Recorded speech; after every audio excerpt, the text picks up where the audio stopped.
परेशानियां हर जगह हैं और हम परेशानियों से बच नहीं सकते, इसलिए सदा उनका सामना करें।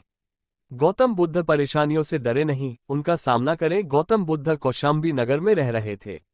वहां की रानी गौतम बुद्ध का अलग अलग तरीकों से अपमान करती थी।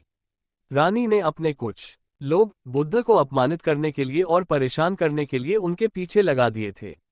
रानी के आदेश पर वे सभी लोग बुद्ध का विरोध कर रहे थे, लेकिन बुद्ध ने किसी से कुछ नहीं कहा। उस समय बुद्ध के साथ उनका एक शिष्य भी था, उसका नाम था आनंद। आनंद ने बुद्ध से कहा, मैं लगातार देख रहा हूं कि ये लोग जानबूझकर हमारा अपमान कर रहे हैं। जहां हमारा अपमान होता है, ऐसी जगह हमें नहीं रुकना चाहिए। बुद्ध ने आनंद से पूछा, हम कहाँ जाएंगे? आनंद ने कहा, किसी और जगह चले जाएंगे जहां ऐसे लोग ना हो। बुद्ध बोले, अगर वहां भी ऐसी ही परेशानियों बनी तो फिर कहाँ जाएंगे और हम कब तक भागते रहेंगे? अपमान भी एक समस्या है। हम अहिंसा, धैर्य के साथ विनम्रता और शालीनता से ऐसे लोगों का सामना करेंगे। बुद्ध की सीख परेशानियां हर जगह हैं, हम परेशानियों से बच नहीं सकते, इसीलिए समस्या चाहे कैसी भी हो, हमें उसका सामना करना चाहिए। किसी व्यक्ति के लिए पहले से ही कोई राय न बनाए। गौतम बुद्ध का एक खास शिष्य धम्माराम आश्रम में अपना काम करता और काम पूरा होने के बाद वह एकांत में चला जाता था। वो किसी से ज्यादा बात भी नहीं करता था।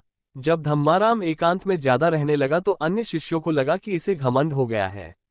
शिष्यों ने बुद्ध से धम्माराम की शिकायतें करनी शुरू कर दी। एक दिन बुद्ध ने धम्माराम से सभी शिष्यों के सामने पूछा, तुम ऐसा क्यों करते हो? धम्माराम बोला, आपने कहा है कि कुछ दिनों में आप ये संसार छोड़े देंगे, तो मैंने ये विचार किया है कि जब आप चले जाएंगे तो हमारे पास सीखने के लिए क्या रहेगा। इसीलिए मैंने ये तय किया कि मैं एकांत और मौन को समझ लूं, ठीक से सीख लूं।